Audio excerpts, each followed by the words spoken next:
Hey everybody, welcome back to James Draws Everything. Today is going to be a bit of a tutorial video, and I'm going to teach you just a little something about color theory. Okay, so color theory is probably ground zero when it comes to learning how to draw in color. And as you can see right here, I have my color wheel already mapped out. And I'm just going to draw a couple shapes real quick. Just going to give you a real quick lesson on how to shade your colors when you're working with color. So I'm just going to draw an object here. I have a red. I'm going to draw a circle. I'm going to want that to be three-dimensional, so we're going to say it's a ball.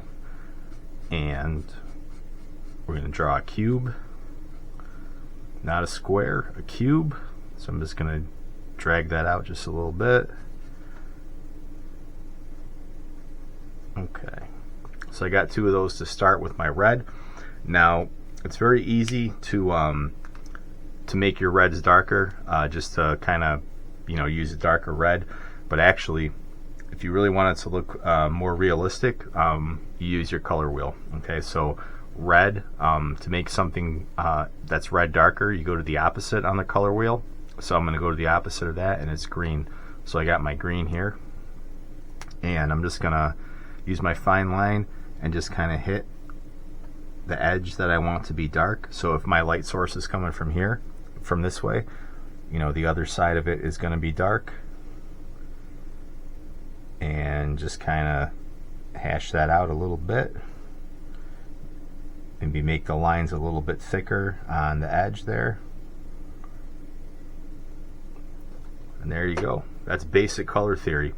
Okay, so, and it's going to look a lot more realistic than if you just hit stuff with a black or with just a darker red. And if you're working cartoon style, that's fine. You can just leave stuff single colors.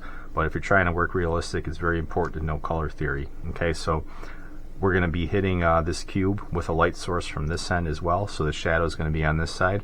So I'm just going to take my lines because it's not round. This is, a cube.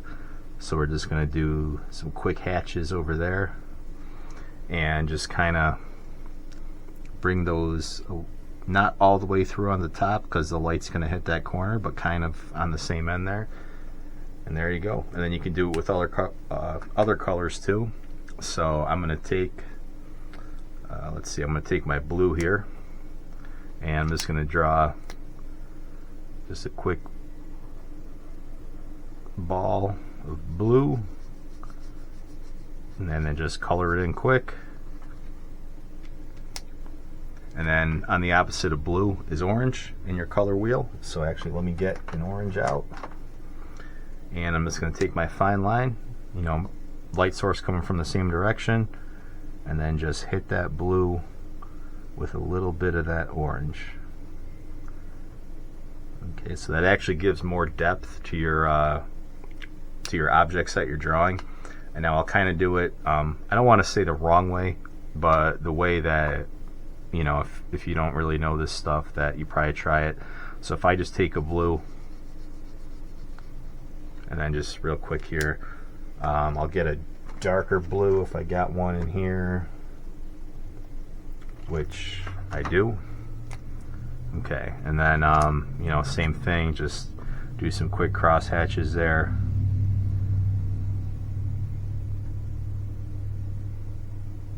It can pass, but it doesn't have the same depth as that does, because that's kind of just the way light works when your eye looks at it. The opposite colors on the color wheel kind of represent the shadows to their opposite. So that's basic color theory. I'm going to be doing more of these tutorials for those of you guys who are just beginning in your art. I don't want to say careers, but hobbies, careers, whatever it is. I hope you learned something, and tune in for the next tutorial video.